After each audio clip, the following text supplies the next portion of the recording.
Hey everyone, it's Matt from My Model Y Adventure. Today we're taking a look at something I am really excited to add to my garage, the QuickJack 6000 TLX.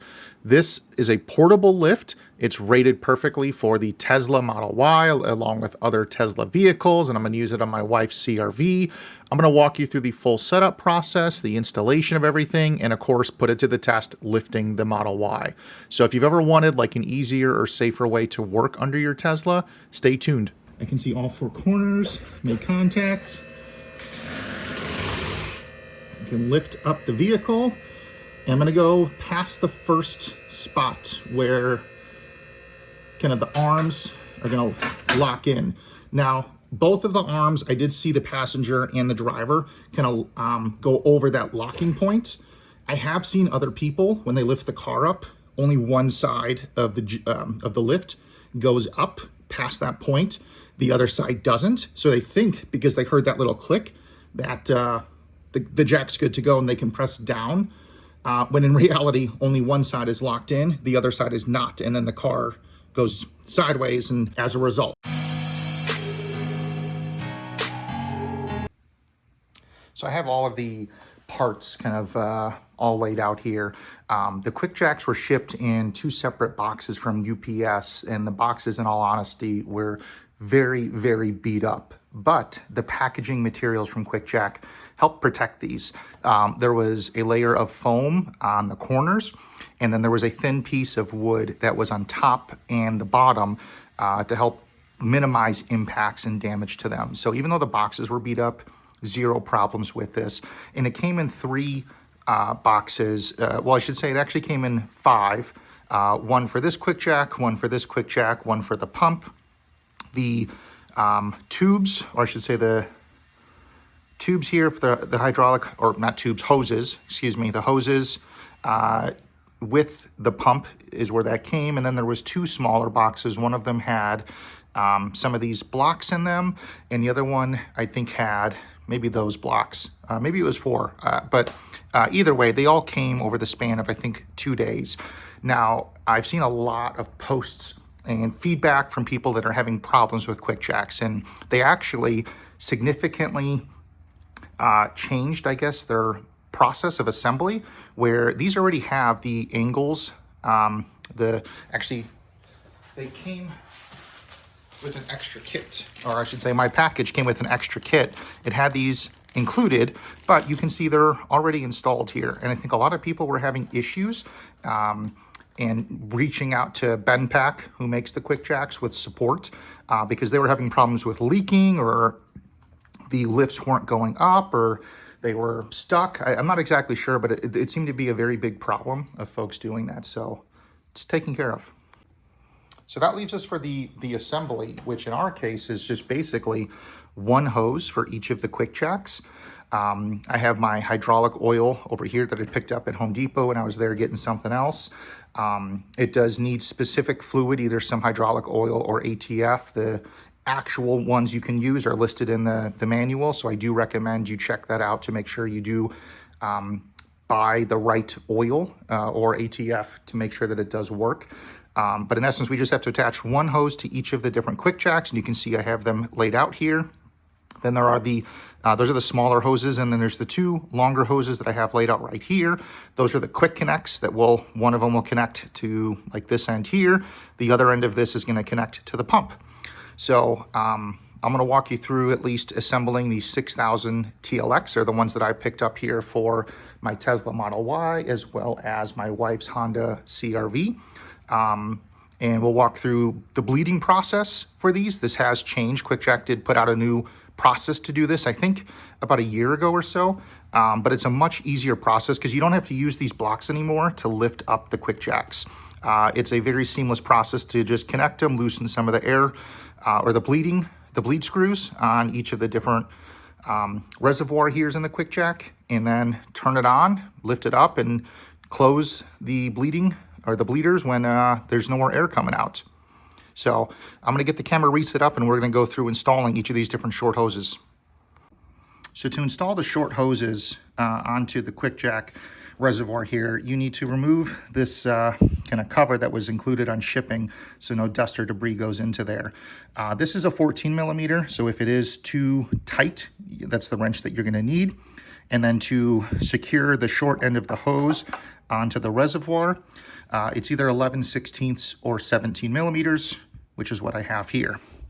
So I'm just going to remove the plug, put that off to the side, remove the protective kind of shield here, put that off to the side, and then tighten this onto here. I'm going to go finger tight to as much as I can go, and then grab the wrench. Now, I did reach out because I've seen, or I reached out to BenPack about support because there was no thread locker included. And I know for here, it needed thread locker, but they said you don't need thread locker for this connection here. And I guess we're gonna see if that's actually true or not. All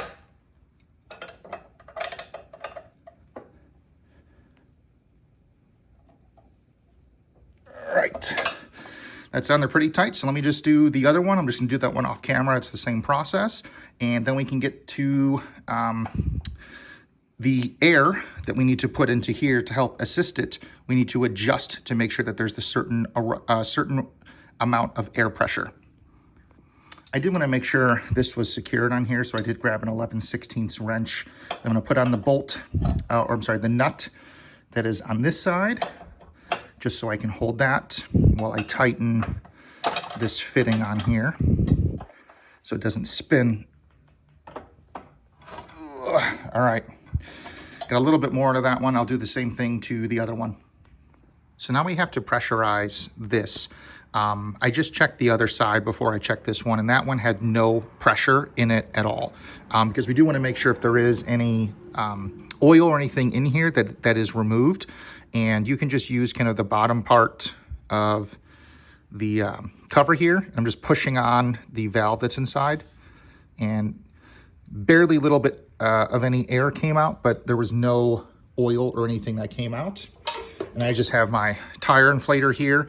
I have this set to 45 PSI.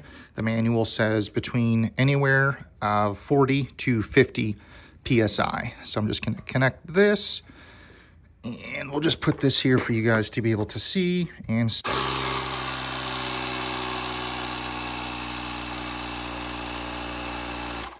So what was that, like 7 seconds maybe? And that is removed. So that easy to just pressurize that. And then I'm gonna put the cover back on here. So now that this side as well as the other sides are pressurized, we can go ahead and start assembling the longer hoses to here and then connect the other end of that to the pump. Now, QuickJack does recommend in their manual that you do want to lubricate the O-rings that are on the QuickJack, or I should say the quick connections, every time you use it. So I just am going to pull off the cover here on both of these. And I have a little bit, or I have my jug of hydraulic oil. So I'm just gonna stick my finger in there with a glove on and lubricate everything in here on the surface. That one's pretty good. Do the same thing there. So then I can just take the hoses and connect them. There we go. Now there is this, let me see if I can get the camera here. This ball gonna insert here, and this is to lock the hose so it does not move after it is installed. If you twist it, you cannot take the hoses apart. But if you do twist it, then you have the ability to remove the hose. So if your hose is not removing when you're trying to pull, just check to make sure that is lined up correctly. So I'm just gonna do the same thing on the other side here, and then do the same thing on the other end of the hose to connect it to the hydraulic pump. So I've connected both hoses here. Those are both connected to the QuickJacks. Now we need to add our hydraulic fluid. So I picked up, what is this, AW ISO 32 from Home Depot. This was a gallon, and I think maybe it was like 18 bucks, maybe it was 20. I don't remember exactly. But I have a funnel here, and it says to fill it up about 2 liters worth of fluid. So I'm gonna go ahead and fill this up here.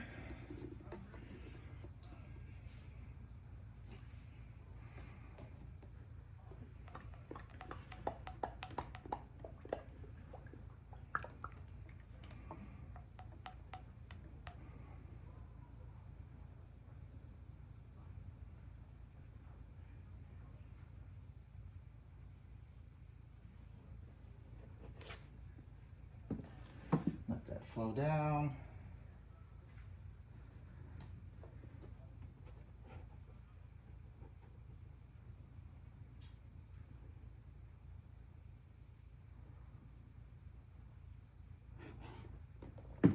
Just checking the side of the bottle to see kind of where it's at. I need to do just a touch more.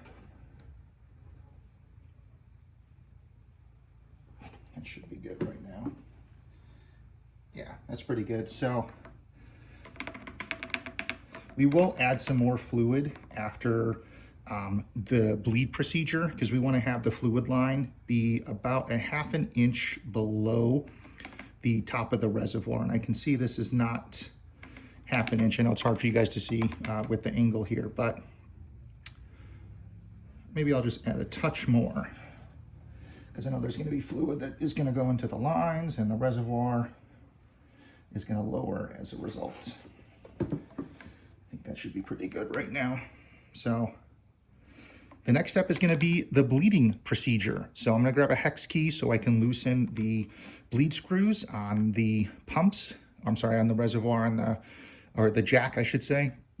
And the bleeding procedure is going to be very simple, where we plug the unit in, press and hold the up button until there is only fluid coming out and there's no air, and then tighten up the hex key. It's going to be that simple. So everything is tightened up. The reservoir and the pump unit is filled. I have the remote right here to go up and down. Using a 3/16 hex, I am just going to loosen the bleeder screw. Not going to remove it all the way. Just going to loosen it enough so it can release the fluid and the air. Let me do the same thing to the other one here. And you probably can't see that, but I'm just loosening the other bolt. So I do have just some extra microfiber cloths that are dirty that I'm going to be disposing of properly after this is all done. So I'm going to go ahead and press up on here and hold this until there is only fluid coming out and not air. If this goes above 6 inches, it says, you should release the up button. And then when you're done with everything, hold the down button when these are lowered all the way for 5 seconds to ensure that all of the pressure in the hoses is released. I have the remote here. I'm just off screen to hold the up button. We'll wait till the fluid is just the only thing being released and not air, and then tighten it up.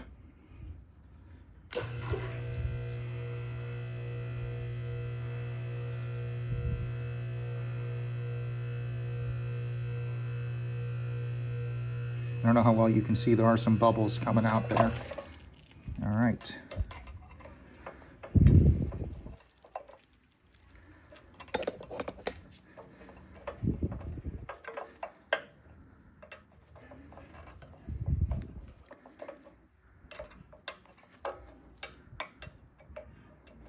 I'm just going to tighten up the other side.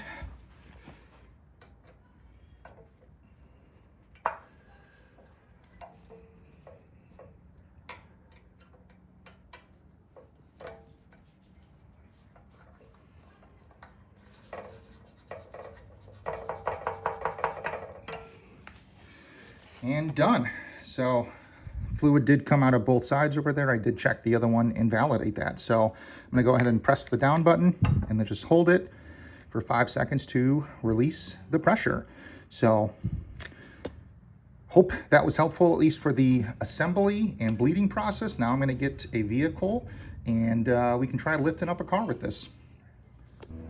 So I did top it off to be about half an inch or so below the top of the reservoir the cap goes. So there's plenty of fluid in there now, and we're ready to actually do our first lift. So I'm gonna go ahead. I did validate that the pucks are lined up with the blocks. Oh, I see this one just a little bit moved out of position. There we go. So hopefully this should be a good view to be able to see the actual car lifting up. I can see all four corners, make contact. I can lift up the vehicle. And I'm gonna go past the first spot where kind of the arms are gonna lock in.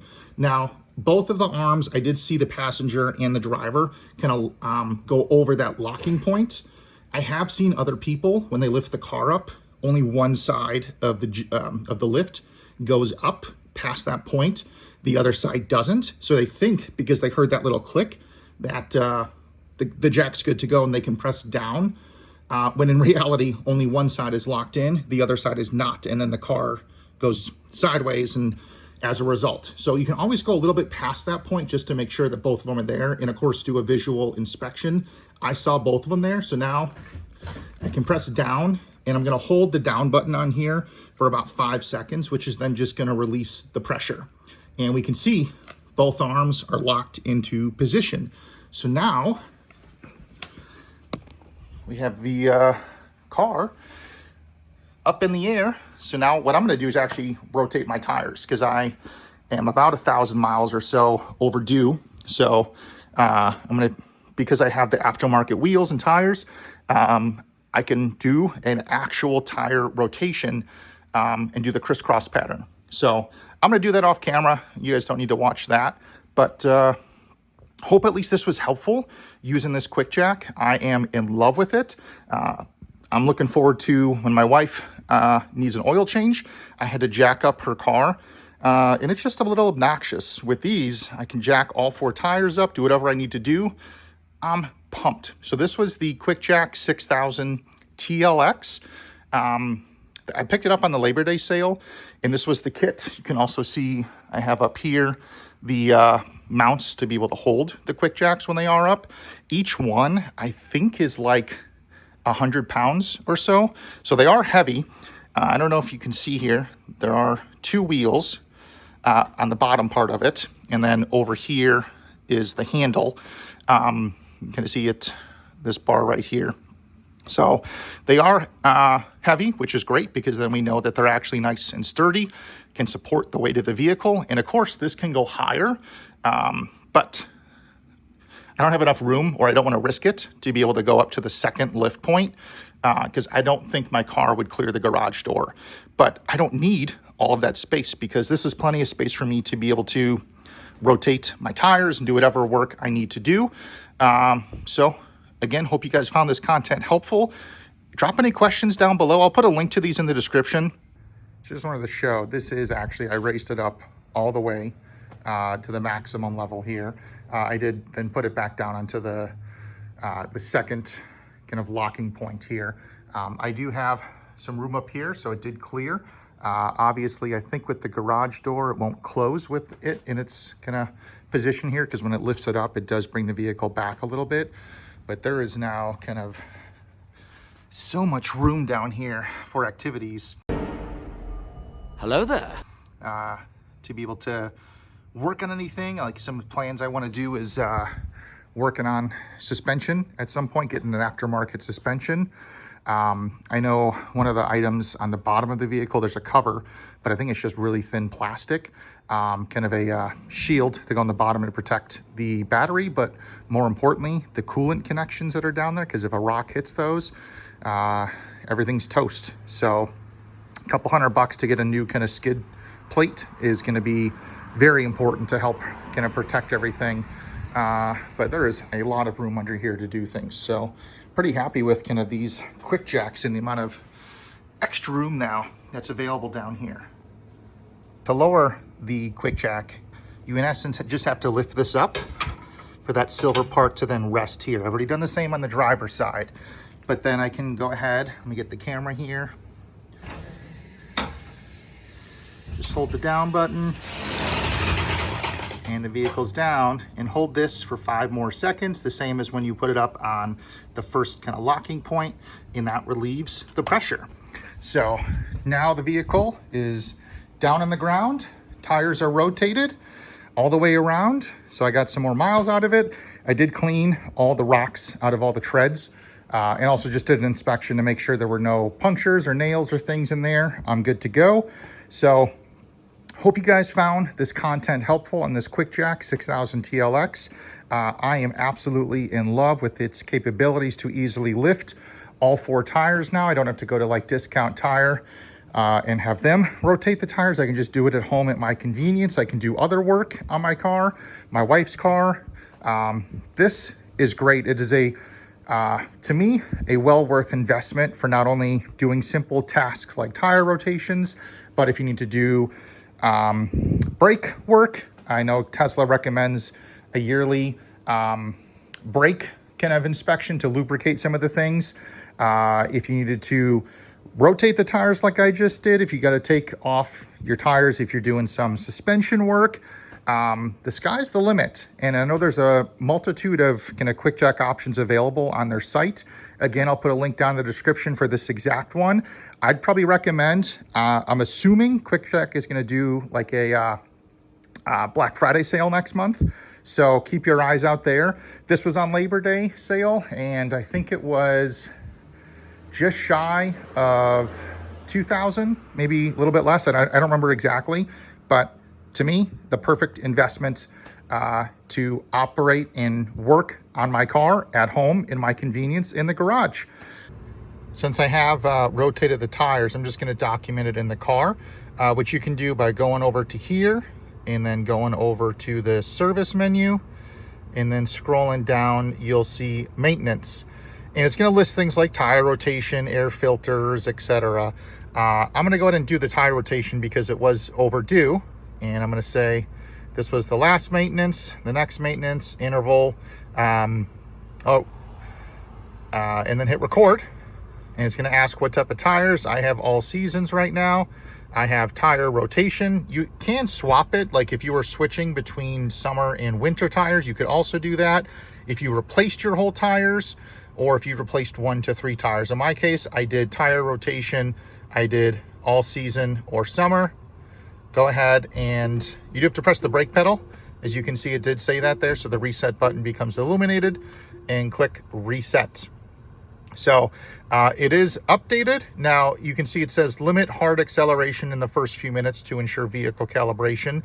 And from my understanding, it's going to do this to basically measure the depth of the tires that you have on your car based on a number of factors with tire rotations, or I should say the actual tire rotation when it's spinning, for the car to be able to estimate if you have low treads, which is pretty cool.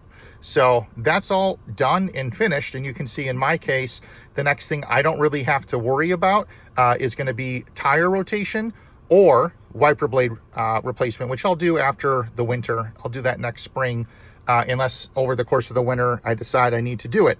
So very easy to do and document, and it's all in here within your car.